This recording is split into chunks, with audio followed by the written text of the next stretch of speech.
Here's another goalie named Martin Biron.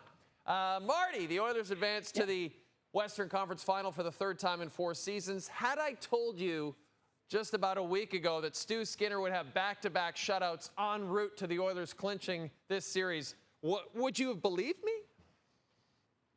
No, because I would have thought if Stuart Skinner is back in the net, there's something really wrong with the Edmonton Oilers. Now, we all knew, Chris Knobloch said, we're going to need Stuart Skinner to get back in the net at some time in this series or the next series, but he'll get back in the crease. Now, it took an injury to Calvin Pickard for him to get back in there.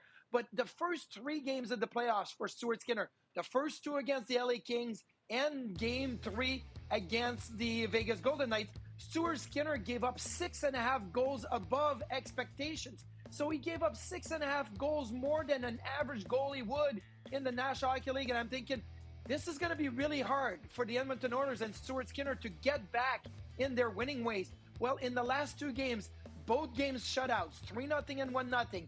He saved 4.5 goals more than expectation. So really, when you look at the scores, the Oilers scored 4 goals. They should have given up 4.5.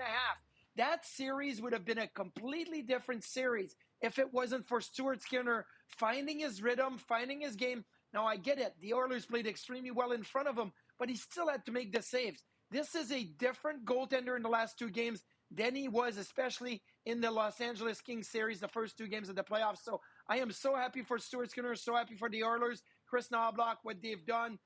But you got to give credit to Stuart Skinner for getting himself out of those first 3 games and the 6.5 goals above expectation and saving 4.5 in the last 2 games. And Marty, we talk about the depth of this Oiler team, their depth scoring a lot so far this postseason.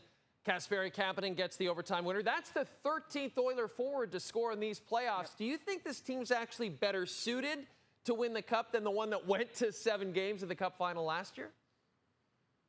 I believe it now. You would have asked me that question a couple of months ago. I would have said, okay, no Holloway, no McLeod, no Fogle. Like, this is not the Oilers' depth that you want.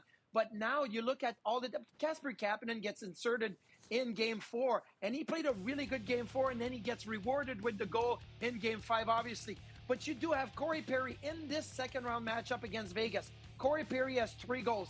Adam Henrique has 2.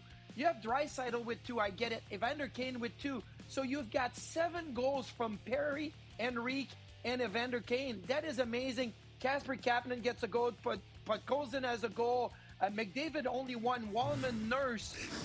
This is amazing, the depth that the Oilers have been able to showcase and produce. Like, if you tell me that in a 5-game series win, Draisaitl and McDavid only have 3 goals between the 2 of them, I would have said, there's no way.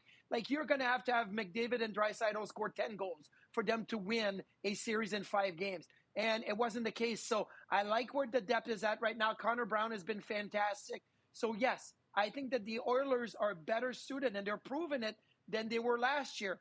A month ago, no chance I would have answered that because the depth was not shining. It has made a difference to have Evander Kane in the lineup, and they look deep right now, and they're producing all the way down the lineup. And now they're back in the Western Conference Final. The question is, who will be their opponent? Will it be a rematch with the Dallas Stars or an all-Canadian matchup with the Winnipeg Jets? We will wait and see. Martin Biron, thanks for this. Appreciate it.